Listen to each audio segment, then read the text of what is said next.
Okay guys, welcome back na naman sa aking YouTube channel. No? So ngayon pag-uusapan natin, ano ba yung pinaka mabilis magpa-gold ngayon? O sabihin natin, ano ba yung item na demand ngayon?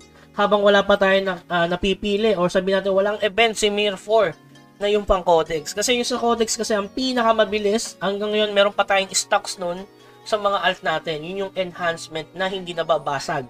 Yung nagpapatuloy siya sa plus 7 at plus 8. Sa ngayon kasi, maraming tatanong, ano ba yung pampag-goldings ko, lalo na sa main.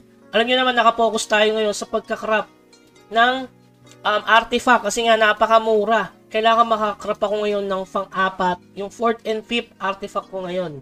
So, napakamura kasi guys eh. So, 250 Dragon Steel at saka 2.5 million Dark Steel. So, ngayon, iiwasan natin gumamit ng glittering. Kasi yung, glittering. Tama, yung glittering. Kasi doon kinakrap yung sa steel. Tsaka kita nyo naman, napakamura ng steel ngayon. So, pwede kayo magpa-gold gamit yung elixir. Ano yung mga item na napakabilis at napakamura. So, ipapakita ko sa inyo is ito. Ito talaga ang paborito ko, lalo na kung marami kang elixir. So, pwede kayo mag-craft by 20s. Ayan. So, sureball yan na magkakaroon kayo, ano, instant. 8 times 4 agad, guys.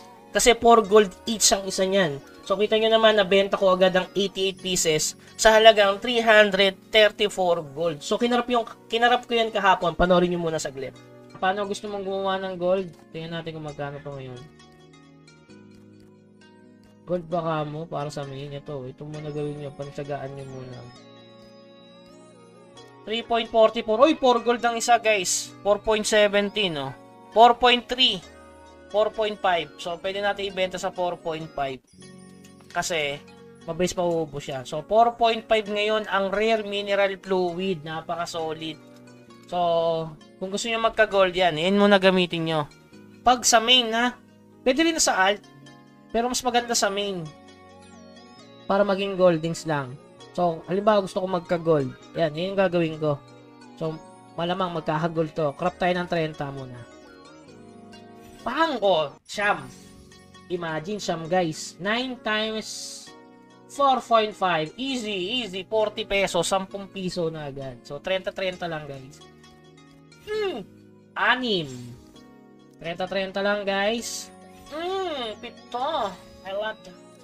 Gusto mo ng gold? Yan ang gawin nyo. 4. Yummy. Yummy to go the side. 30-30 lang kasi napakamura niyan sa elixir. Alam niyo naman, pag main character, mabilis mag-farm ng elixir. So, okay lang yan maging rare kasi magagamit mo naman to pang inner force. Yan, 7. Diba? 30-30 lang. Try natin 10. Pag 10 kasi bihira. Ay, pwede 10-10. Uy, 10-10 pala dapat. Kuya. Ay, grabe. Isa lang. Ay, yung dalawa. Saan maganda ata? 10 kanina. Dalawa lang. Try natin 15. Ay, dalawa lang din eh. 10 na lang. Kung gusto nyo na magka-gold, yan na lang gawin yun. Pero gusto ko talaga 30 eh. Kasi nakakapito eh, no? Parang pareho lang naman. Ito, nakaka-4 pa nga. Tignan natin kung makamagkaan tayo, ha. Ubusin natin yung 800. Yung ating energy. Ito, madali lang naman i-farm to, guys, eh. Magmina ka lang sa... Sabi ko nga sa'yo, nagmimina lang ako sa SP10F eh. Wala naman ako ginagawa doon, kundi magmina ng ore. Inuubos ko doon yung aking SP ticket. Sobrang dami pa ng SP ticket eh. Yan, papakita ko sa inyo ng gusto kong magka-gold, and muna gawin nyo. Para makabili tayo Dark Steel. Kasi yun yung energy. Ilang araw nakakahanti ko? Ito? Yung elixir? Nakaka-2,000 naman siguro per day. Tingnan natin kung magkano lahat-lahat. Uy, 88 lang naman, guys. 88, 4.5. Oh, 88 times 4.5. Uy, 396 gold lang naman. Ganun lang kasimple, no? Ganun na magpa-gold si Bugs eh. So, yun, nakita nyo, i-crop nyo siya by 30, by 10. Bahala kayo kung paano siya i-crop. Maganda kung by 20s or by 10. Try natin by 10. Ayan, papakita ko pa kayo. Ayan. So, may isa siya. Parang sa tingin ko, by 15 mas maganda. Pero, yun o, 5 agad. Kita nyo, 20 gold agad yun. ganun kabilis magpagod, lalo na kung main. Yung elixir kasi guys, kung nagtatanong kayo, kukunin natin yan sa Blue Dragon statue, okay? Sa Asian coin, yan, at saka syempre sa clan coins. So kung marami kayong clan, ako kasi nag-iimbak ako, baka kasi magkaroon ng clan coins event. So sa totoo lang guys, yun yung pinakamabilis magpa-golding, etong mineral fluid na to. Kasi unang-una, napakamura lang siya sa materials. Kita nyo naman, papunta lang siya sa rare, pero napakamahal. Sing price niya na yung nasa dito. Ito kasi 2 gold lang pag naging tradable, pero magastos siya sa, kita nyo naman yung pagitan. Kaya mas the best itong rare mineral fluid. Kuya Bugs, paano naman ipa-farm ito? Kasi nga mabilis may farm to, lalo na sa Secret Peak, di ba? Tapos mataas pa yung mining boost ko. Nasa 500 na ba? Tingnan natin yung mining boost natin, guys. Yan. Kung titingnan yung mining boost natin is 271.9% na. So meron naman ng content yan paano napataas yan, guys. Nandyan yung link sa baba para sa information paano napataas yung mining boost. Tapos nafa-farm yan sa field. Nafa-farm sa field pero napakabagal, guys. Kaya mas pinakamabilis niyan sa SP10 kayo. Huwag kayo sa MS. Ang MS kasi maganda talaga yung pang XP. Kasi yung shard nun, yung epic shard, is para sa glittering. Okay, tingnan nyo yung glittering natin. Napakadami na. Ilan na glittering na? 24k na, guys. Kasi nga wala naman akong item na ika-crop ngayon. Wala akong maisip.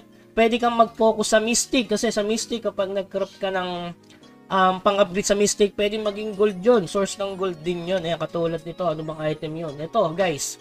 Yung White Tiger Tribute. Yung mga tribute pang Mystic. Pwede naman yung Inner Force, pero sa tingin ko, yung Inner Force, ihuhuli na lang natin. Kasi nga, medyo mababa stats nun compare sa Mystic. Mystic talaga ang pinaka maganda kasi mataas ang bigayan sa stats. At syempre yung Constitution. The best talaga yung Constitution, guys. Compare sa Inner Force. Ihuhuli ko yung Inner Force. Or pwede kong unahin para sa Conquest. So ayan, kita nyo naman yung materials natin, sobrang dami na. Pero di pa tayo nakakuha ng legend. Okay lang yan, guys. Focus kayo sa ibang bagay. Codex. May nagtanong nga pala dyan, ilan na ba yung codex ko in total? So nabawasan na naman tayo. Ay sa bagay, sa Monday nga pala, nawala na yung time limited ng codex, no? Yung sa castle. So start siya bukas. Yung sa castle, yung codex badge. Bumili na kayo ngayon habang mura kasi magmamahal yan. Yun, isang technique pa yun, guys. Naunahan nyo ng bilhin kasi medyo tutubo kayo dyan. Pwede ito mabenta ng 13 gold kapag labas nung codex batch bukas. Lalo na yung sa mga walang tabi. So, halimbawa, bibilin mo to. Dapat sa main, guys, para mababa yung tax. Itong 9 gold na to, tutubo kayo dyan, promise. Wala lang akong gold Try kong bilhin yan mamaya sa live. Tingnan nyo, tapos ibebenta natin bukas kung aabot pa siya ng 13 gold. Kung hindi siya aabot ng 13 gold, sayang. Pero may chance siya na tumubo kayo ngayon doon. Okay? So, yan lang muna sa ngayon, yung mga demand sa Goldings. Tapos, additional lang, pwede itong i-farm yung uncommon na mineral fluid sa bagong mapa sa New World. Okay? Sa New World, nakaka-farm na yan. Pero sa normal mining, hindi kayo makaka-farm niya kahit 24 hours kayo doon. Mas maganda sa SP10, pero kung nagtitipid kayo sa SP10, alam ko marami kayong SP10 ticket. So, pwedeng mag-mina yung alt nyo doon, lalo na kung ang alt nyo is lagi na lang naka-AFK, which is makakatulong sa SP2F summon. Kung kita nyo dito, 1.5, mas madaming green, kasi mas madalas ako nagmimina. Compare sa AFK, sa alt, ito, mas madaming ganito sa alt ko Pakita ko sa inyo. Sample lang. Ayan. Mas marami yung kanyang, ayan. Diba? So, ngayon yung pagkakataon nyo na mag-mina naman kayo, para makaipon kayo nito pang SP2F summon. Combo kasi yung dalawang yan. Okay? So, yun lamang guys. Keep grinding. Huwag kalimutan mag-subscribe sa ating channel. At i-like naman yung ating FB page. Hanggang sa muli. Paalam!